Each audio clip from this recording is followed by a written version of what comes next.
the silent storm inside the avoidant mind? What if the person who walked away from you, the one who acted like they didn't care, the one who seemed cold, distant, and emotionally untouchable, is actually the one falling apart the most right now? What if everything you believed about their strength, their independence, their so-called peace without you was nothing more than a mask, hiding a storm they cannot control? Sit with that for a moment, because the truth you are about to uncover will change the way you see every avoidant you have ever loved, every breakup you have ever survived, and every silent goodbye that left you questioning your own worth. There is something deeply misunderstood about avoidants. From the outside, they look like the strongest people in the room. They walk away without flinching. They go silent without explanation. They rebuild their lives as if nothing ever happened. And when you go no contact, they seem completely unbothered. But here is the psychological reality that almost no one talks about. The moment you stop reaching out, the moment your name disappears from their phone, the moment your presence vanishes from their daily life, something powerful begins to shift inside them. And it is not what you think.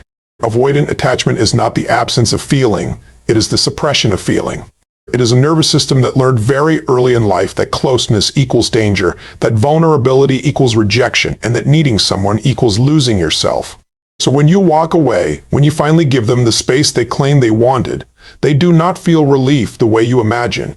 They feel something far more complicated, something they cannot name, something they will spend weeks, sometimes months, trying to outrun. You have to understand this. The avoidant brain is wired for one thing, above all else: emotional self-protection. Every behavior, every mixed signal, every sudden withdrawal, every cold response you ever received from them was not about you. It was about the invisible fear running underneath their skin. The fear of being consumed. The fear of being seen. The fear of losing control over their own emotional world. And when you go no contact, you are not just removing yourself from their life. You are removing the very thing they used to regulate their fear. Think about that. You were their emotional regulator, even when they refused to admit it. You were the safe distance they could always return to. You were the person who made them feel wanted, without ever asking them to fully commit. And now, suddenly, that mirror is gone. That safety net is gone. That predictable presence they took for granted is gone. And what fills the empty space inside them is something they are not prepared to face: themselves. This is where the silent storm begins. In the first few days of no contact, the avoidant experiences what psychologists call deactivation. It is the mind's way of shutting down emotional signals to protect itself from overwhelm. They tell themselves they are fine. They distract themselves with work, hobbies, new people, anything that keeps them from feeling. And for a short time, it works. They feel free. They feel light. They feel like they made the right decision. But that feeling is a lie. It is a chemical illusion. It is the mind buying time before the real emotions arrive. Because emotions cannot be avoided forever. They can only be delayed. And when the delay ends, when the distractions stop working, when the silence becomes too loud, the avoidant begins to feel something they were not expecting. A slow, quiet, aching kind of loneliness. Not the loud, obvious loneliness you might feel. Theirs is different. Theirs sneaks in through the cracks. It shows up in random moments. A song, a memory, an empty room, a quiet night, and suddenly the person they swore they were over becomes the person they cannot stop thinking about. Here is what makes this even more powerful.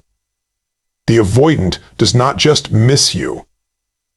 They miss who they were with you. They miss the version of themselves that felt safe enough to let someone in, even if only halfway. They miss the emotional warmth they never fully appreciated. And now, in the silence of no contact, they are forced to confront a question they have been running from their entire life. What if I was the problem? What if I pushed away the one person who actually understood me? And this is where the storm becomes unbearable. Because avoidants are not emotionally weak. They are emotionally overwhelmed. Their feelings run deeper than most people realize. They just do not know how to hold them. So when no contact strips away their defenses, when the silence becomes a mirror, they begin to hope for things they will never say out loud. Things that would shock you.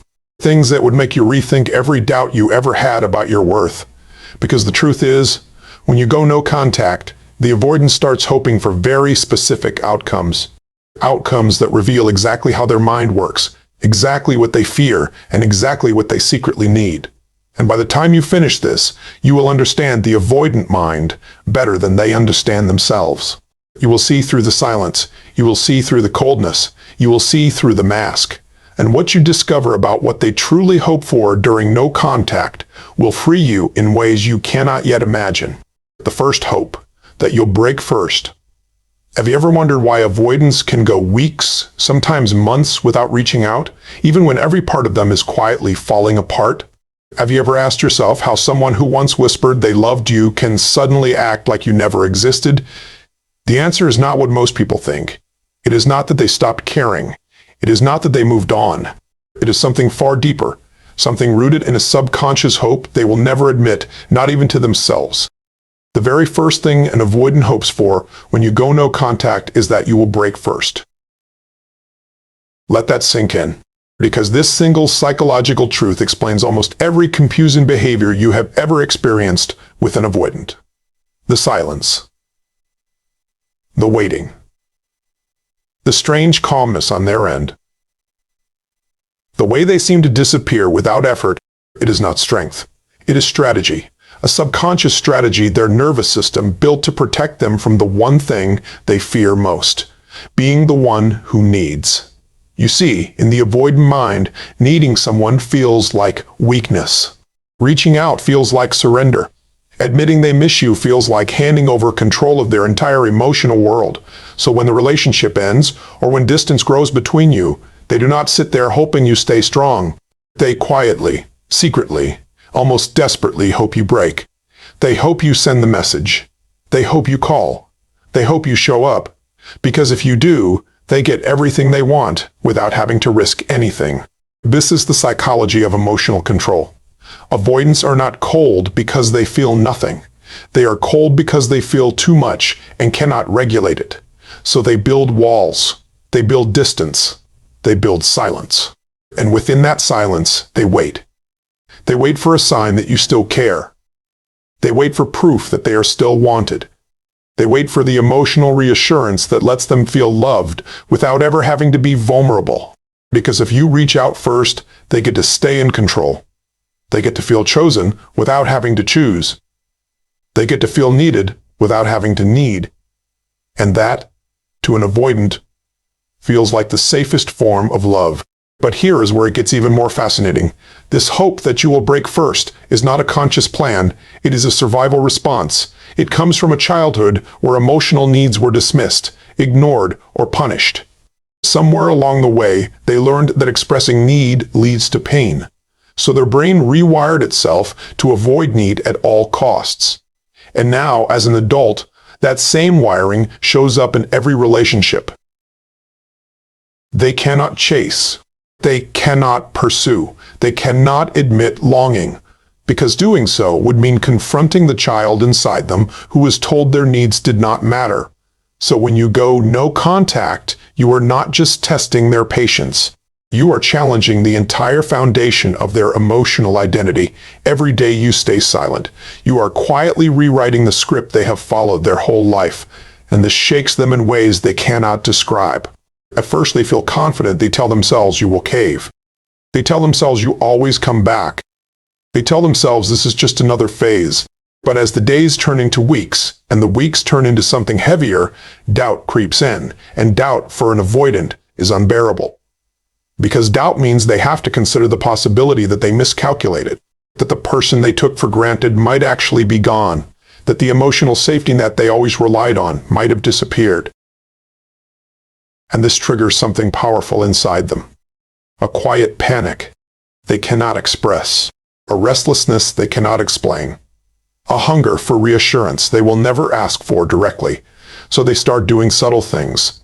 They check your social media. They drive by places you used to go. They talk about you to mutual friends while pretending not to care. They leave small breadcrumbs hoping you will notice, hoping you will respond, hoping you will respond, hoping you will break the silence they cannot break themselves. And this is the emotional trap so many people fall into. Because the moment you reach out first, everything shifts. The avoidant feels relief. Their nervous system calms down. their fear disappears, and suddenly they no longer need to grow. They no longer need to face their patterns. They no longer need to change. You have handed them exactly what they hoped for. Emotional reconnection without accountability. But when you do not break, when you stay in your silence, when you honor your own healing, something remarkable happens inside them. The strategy collapses. The mask cracks. The hope shifts. And they are forced to confront a truth they have spent their entire life avoiding. That love does not chase. That love does not beg. That love, real love, requires them to show up fully, without conditions, without walls, without the safety of knowing you will always come running back. And this is only the beginning of what unfolds inside them. Because once this first hope fails, the avoidant mind moves into an even deeper layer of longing. A layer most people never see. A layer that reveals exactly why avoidants disappear, why they return, and why some of them never come back the same again. And what you are about to understand next will shift the way you view every silent goodbye you have ever received. The third hope, that you'll still be the same person they left. Have you ever noticed how avoidants seem to expect the world to pause the moment they walk away? Have you ever wondered why they can leave without explanation and yet still act surprised when they come back and find you different?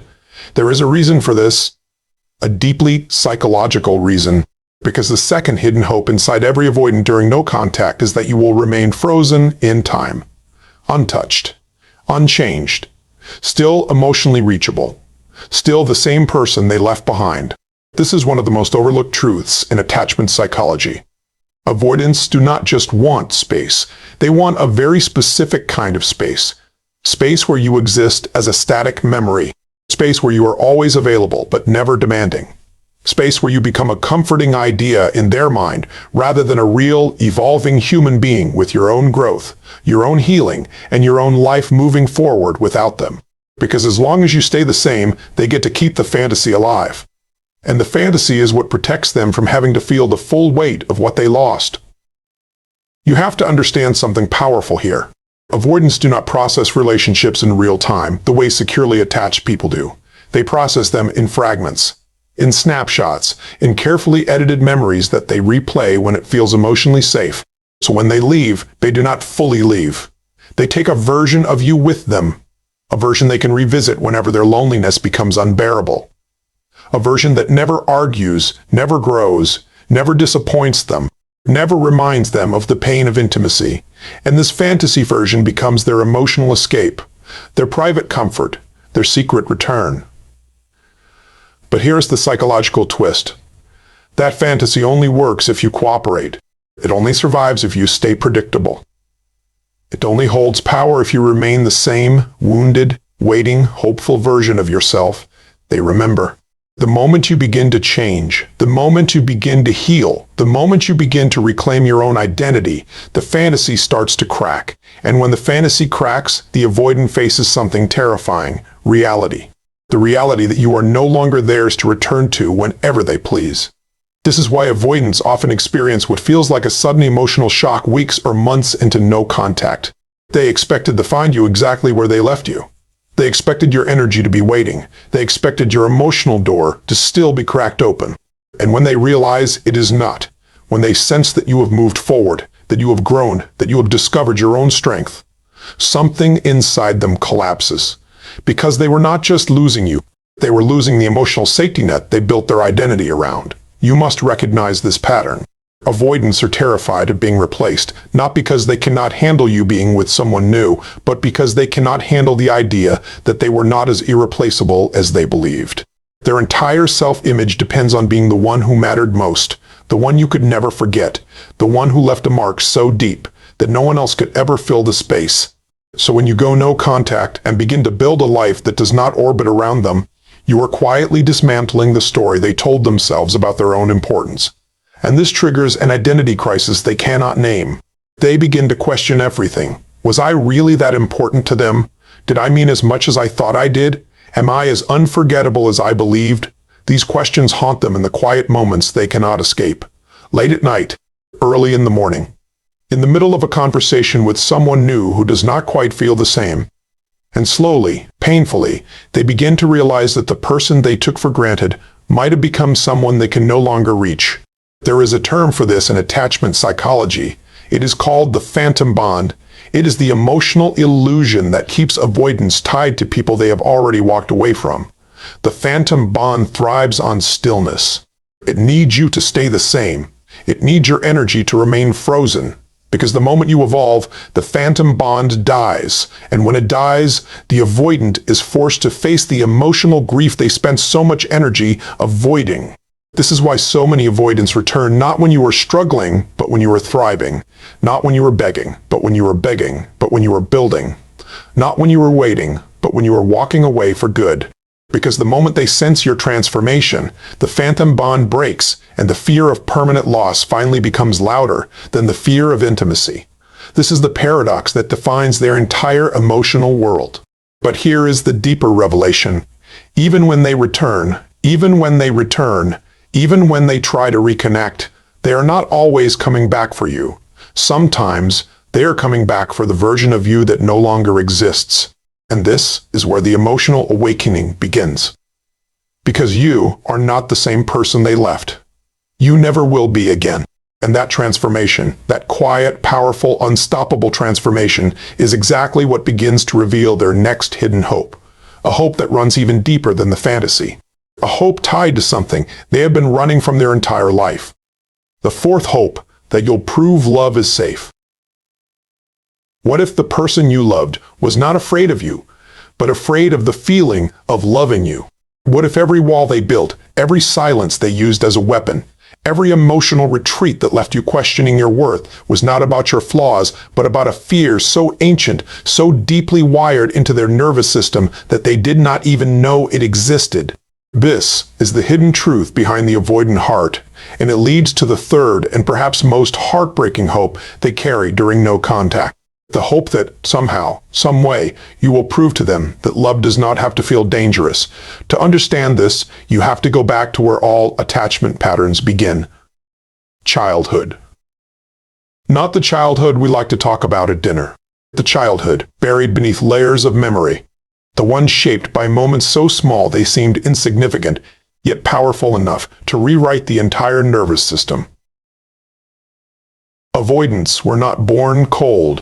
They were shaped by environments where emotional closeness came with a price.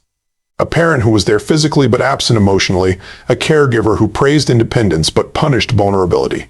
A home where feelings were inconvenient or worse, ignored. And in that silence, a child learned a devastating lesson.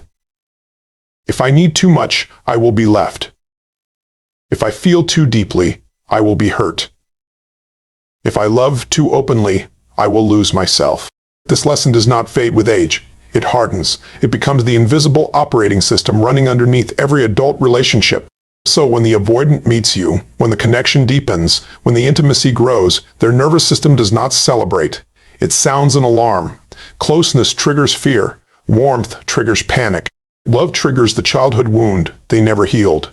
And the only way they know how to survive that alarm is to pull away, to create distance, to sabotage the very thing they want most. But here is the paradox that defines their entire emotional world. Avoidants do not want to be alone. They want to be safe. And love, real love, has never felt safe to them. So when you go no contact, when the noise of the relationship fades, when the emotional pressure disappears, something quiet begins to stir inside them. A whisper they cannot silence. A longing they cannot explain. They begin to hope, in the deepest, most hidden part of themselves, that you will somehow return in a way that feels different, a way that feels safe, a way that finally proves to them that love does not have to mean losing themselves. This is why avoidants often romanticize the past during no contact. They replay the moments that felt light, the laughter, the easy conversations, the quiet mornings. They edit out the pressure, the arguments, the demands, the emotional expectations, because in their mind, they are searching for evidence that love can exist without the fear, and you become the symbol of that possibility. The one person who might, just might, be able to love them without triggering the alarm system they have carried since childhood. But here is where it gets deeply painful. Even as they hope for this, they cannot ask for it. They cannot express it. They cannot admit it, because admitting it would mean acknowledging the wound, and the wound is the one thing they have spent their entire life avoiding. So instead, they wait in silence. They hope in secret. They long from a distance. And they pray that somehow, without any effort on their part, love will find a way to feel safe enough for them to receive it. This is the tragedy of avoidant attachment. They want the very thing they push away. They crave the very thing they fear. They need the very thing they cannot ask for. And no contact forces them to sit with this contradiction in a way nothing else can. Because in the absence of your presence, they cannot distract themselves with the tension of the relationship. They cannot blame you for the discomfort. They cannot escape into the familiar rhythm of push and pull. They are left alone with the raw, uncomfortable truth that the problem was never you. The problem was the fear they never learned to face. And this is where transformation becomes possible. Not always, not for every avoidant, but for the ones who are ready. No contact becomes the mirror that finally shows them the truth. That love is not the enemy. Fear is. That intimacy is not the danger. Avoidance is. That the person they pushed away was not asking too much. They were asking for something the avoidant never learned how to give. Presence. Vulnerability. Emotional courage.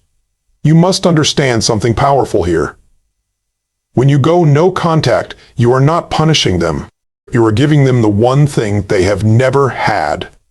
Space to face themselves. Space to feel what they have spent a lifetime suppressing. Space to discover whether they are willing to do the work that love actually requires. And in that space, their hope becomes a prayer. A silent, desperate prayer that you will somehow come back in a form that feels safe enough for them to finally stay. But safety is not something you can give them. It is something they must build within themselves, and whether they build it or not will determine everything that happens next. Because their next hidden hope is not about you at all. It is about the emotional weight they have been running from. A weight they cannot outrun forever. A weight that no contact forces them to finally carry. The fifth hope, that they won't have to feel the full weight of loss.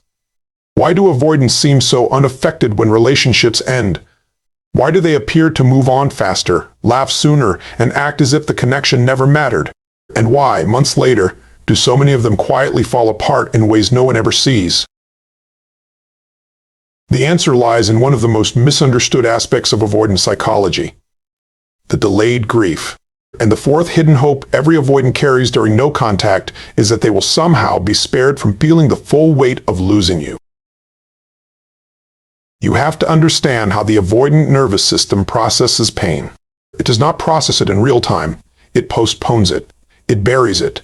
It compartmentalizes it into emotional boxes stored deep in the subconscious, waiting to be opened at some unknown point in the future. This is why avoidants can walk away from a breakup and appear completely intact. It is not because they do not care. It is because their emotional operating system is designed to delay pain until it feels safe to feel it.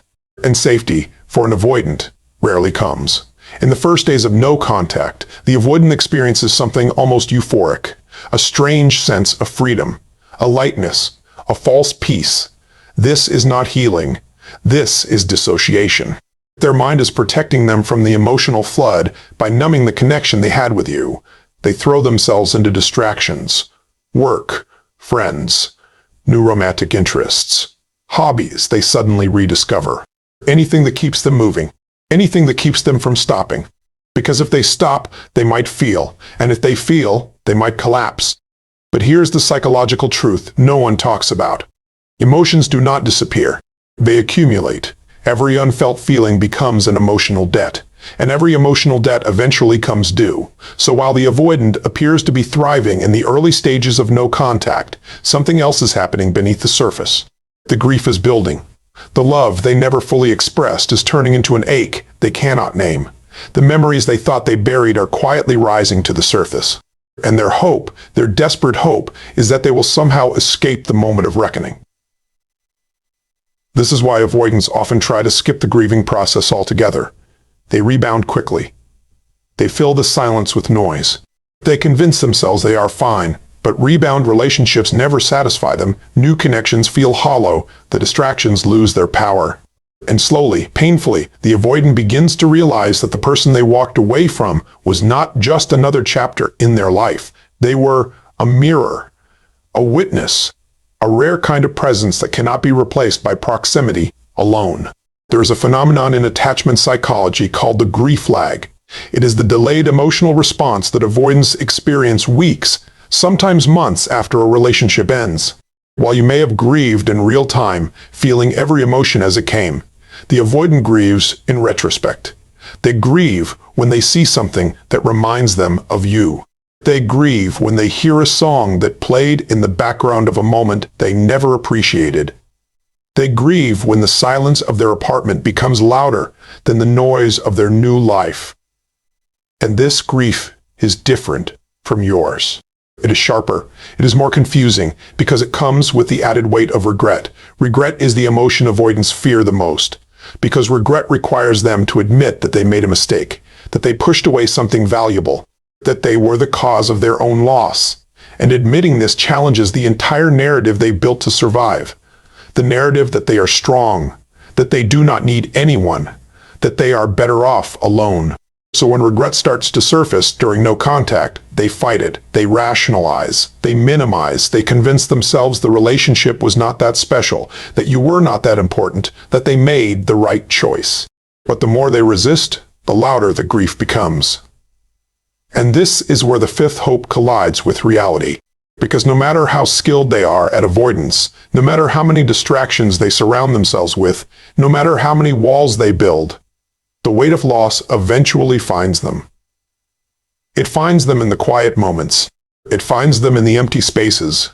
It finds them in the sudden realization that you are not coming back. And when it finds them, it does not knock gently. It arrives like a wave they cannot outrun. You must recognize what this means. When you stay committed to no contact, you are not just healing yourself, you are indirectly forcing them into a confrontation with feelings they have spent a lifetime avoiding, not out of cruelty, not out of revenge, but out of the natural consequence of emotional truth, because love, once real, cannot be erased by silence.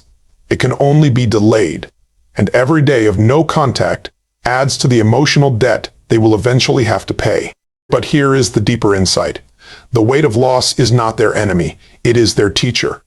It is the only force powerful enough to break through the emotional armor they have carried since childhood. It is the only experience that can shatter their illusion of self-sufficiency. It is the only pain deep enough to make them question the patterns that have controlled their entire life. And whether they use that pain to grow or run from it will determine everything about who they become next. Because once the grief arrives, once the illusion breaks, once the emotional debt comes due, the avoidant enters a new phase of no contact, a phase where a new hope emerges, a hope that reveals the most uncomfortable truth about how avoidants think about reconciliation. And what they secretly want, even after everything, will challenge everything you thought you knew about their capacity for change. The sixth hope, that you'll come back without making them change. Have you ever wondered why avoidants sometimes return, but never quite return the way you needed them to? Have you ever received that unexpected message, that late-night call, that sudden reappearance that felt exciting for a moment but hollow underneath?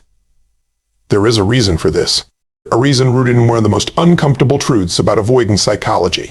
Because when the grief finally breaks through, when the loneliness becomes unbearable, when the memories become impossible to ignore, the avoidant develops one more hope.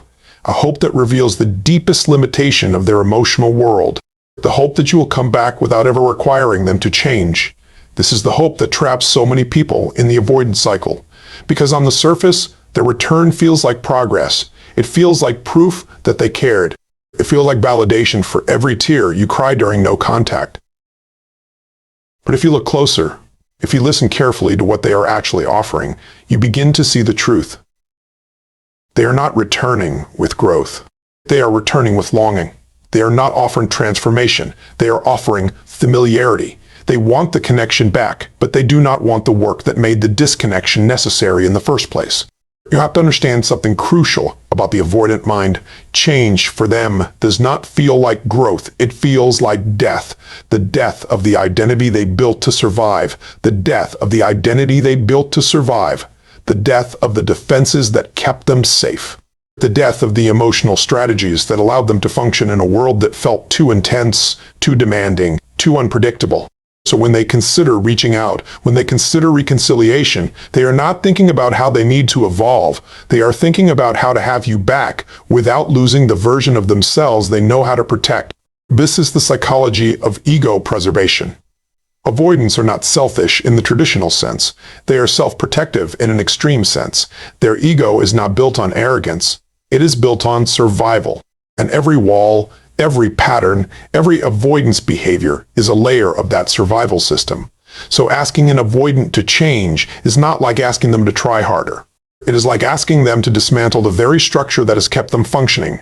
And most of them, when faced with that choice, will choose to keep the structure and lose the relationship instead. But here is where no contact creates a powerful shift, because when you stop chasing, when you stop reassuring, when you stop making it easy for them to have you without effort, the equation begins to change. Suddenly, the cost of keeping their old patterns becomes higher than the cost of examining them. Suddenly, the pain of losing you becomes louder than the fear of vulnerability. And this is the exact moment where their sixth hope begins to unravel, because they realize slowly, painfully, that the version of you who accepted the crumbs is gone. The version of you who tolerated the mixed signals no longer exists. The version of you who mistook their inconsistency for depth has evolved beyond them, and this creates a profound psychological crisis. Because now, for the first time, the avoidant is faced with a choice they have spent their entire life avoiding. Grow or lose. Change or watch you disappear permanently. And this choice is not easy for them. It is not something they can decide in a moment. It is a decision that shakes the foundation of their identity. Some of them, faced with this crossroads, will finally do the work. They will seek therapy. They will confront their patterns. They will begin the slow, painful process of rewiring their attachment style. But many others, sadly, will not. They will choose the comfort of their old defenses over the risk of real love. And they will disappear again, this time for good. You must recognize what this reveals. The return of an avoidant is not a happy ending. It is a test of whether they are willing to become the person capable of the love they always wanted. A test of whether they can move past the ego preservation that has controlled their relationships for years. A test of whether they can offer you not just their presence, but their growth. And most importantly, a test of whether you are willing to accept a partial return or whether you have grown enough to require the full one. This is where so many people lose themselves. Because when an avoidant reaches out after months of silence, the temptation to accept anything they offer is overwhelming. The relief is intoxicating, the validation feels earned. But if you accept them without their transformation, you are not restarting the relationship, you are restarting the cycle. And the cycle will end exactly the same way, only with deeper wounds, longer scars, and a stronger belief that love is not meant for you. There is a moment during every avoidant reconciliation attempt where the truth becomes visible. It is the moment where their words say one thing, but their behavior reveals another. Where they claim they missed you but cannot articulate what they will do differently. Where they express regret but avoid taking responsibility. Where they offer connection but not consistency. And in that moment, you have to remember what you learned during no contact. You have to remember the version of yourself you fought to become. You have to remember that love without change is not love. It is repetition. Because here is the deeper revelation waiting for you. The avoidance return is not the end of the story. It is the beginning of a decision that will shape the rest of your emotional life. And what you do with that decision, how you respond to their partial offering, will reveal something about your own healing that you may not yet understand. Because no contact was never really about them. It was about something much bigger. Something the final piece of this journey is about to reveal. The final revelation. What your no contact is really doing to them and to you. What if everything you thought no contact was about was only half the truth? What if the silence you've been holding, the boundaries you've been protecting, the strength you've been building was never really about them at all? What if this entire journey, every painful day, every moment of doubt, every quiet victory, was designed to teach you something so powerful that once you see it, you will never look at love, loss, or yourself the same way again? This is the final revelation. the one that ties everything together, the one that transforms the way you understand the avoidant, and more importantly, the way you understand yourself. Here is the truth that so many people miss. No contact is not a strategy. It is not a manipulation tactic. It is not a game designed to make the avoidant miss you. If that is why you started it, you have already lost the deeper lesson it was meant to teach. No contact, at its core, is a mirror. A mirror for them, yes, but also for you. A mirror that reflects back every pattern you have accepted, every boundary you have crossed on yourself, every part of you that has been waiting for someone else to give you the love you never learned how to give yourself. Think about what this journey has actually done. It has forced you to sit with your own silence. It has forced you to confront your own loneliness. It has forced you to face the parts of yourself you used to distract from with the noise of the relationship. And in that confrontation, something remarkable has been happening. You have been rebuilding. You have been remembering who you were before the relationship shrank you. You have been discovering that the strength you thought you needed from them was inside you all along. This is the transformation the avoidant will never fully understand until they experience their own version of it. Because while they were hoping you would break first, you were becoming unbreakable. While they were hoping you would stay the same, you were evolving beyond recognition. While they were hoping love would feel safe without them changing, you were learning what real love actually requires. And while they were hoping to avoid the weight of loss, you were learning to carry the weight of truth. And truth, once carried, becomes freedom. You have to understand something profound about human attachment. Every wound you have ever carried in relationships was pointing you toward this exact moment. The moment where you stop outsourcing your worth. The moment where you stop waiting for the emotionally unavailable to become available. The moment where you stop mistaking chaos for chemistry, inconsistency for depth, and confusion for love. Because real love is not confusing. Real love is not chaotic. Real love is not something you have to convince someone to give you. And once you know this in your bones, you become a different person entirely. A person the avoidant can no longer reach with the same old patterns. This is why some avoidants come back transformed, and others never come back at all. Because when you rise, you become a signal. A signal that the old dynamic is over. A signal that the emotional discount you used to offer is no longer available. A signal that anyone who wants to be in your life now must meet you at the level you have grown into. And this signal reaches the avoidant on a subconscious level, whether they respond to it or not. It is the reason some of them finally seek therapy. It is the reason some of them finally break their patterns. And it is the reason some of them retreat forever, choosing the comfort of their limitations over the challenge of your evolution. But here is what you must remember. Their choice is not a reflection of your worth. It is a reflection of their readiness. Some people are not ready for the love they claim to want. Some people would rather stay small than rise into the version of themselves that love requires, and that is not your burden to carry.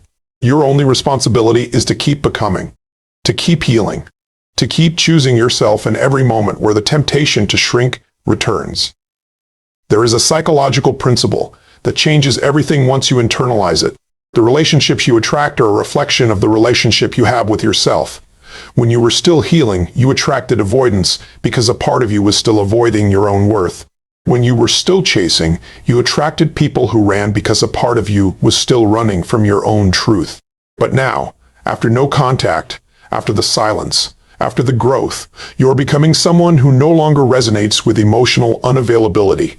And that means the next love that finds you will be nothing like what you experienced before. It will be steady. It will be safe. It will be reciprocal. And it will feel almost strange at first, because peace often does when you have been trained by chaos. This is the ultimate revelation. No contact was never about winning them back. It was about winning yourself back. It was about breaking the generational pattern of chasing love that was never meant for you. It was about rewriting the attachment story you inherited before you even knew it existed. And every day you honored the silence. Every day you resisted the urge to reach out. Every day you chose your healing over the fantasy of their return. You were doing something powerful. You were becoming the secure attachment you always wished someone else would offer you. So let the avoidant hope for whatever they hope for. Let them wonder. Let them wonder. Let them process their grief on their own timeline. That is no longer your concern. Your concern is the life waiting for you on the other side of this transformation. A life where love does not feel like anxiety, where connection does not feel like a chase, where being chosen does not feel like a rare event. Because the truth is, you were never meant to be someone's occasional comfort. You were meant to be someone's daily choice. And once you accept this, once you embody it, once you refuse to settle for anything less, you become unreachable to everyone who is not ready to meet you there. This is the freedom no contact was always leading you toward. Not the freedom from them, the freedom from the version of you that ever believed you had to earn love in the first place. And that freedom once claimed is something no avoidant, no breakup, no silence, no goodbye can ever take from you again.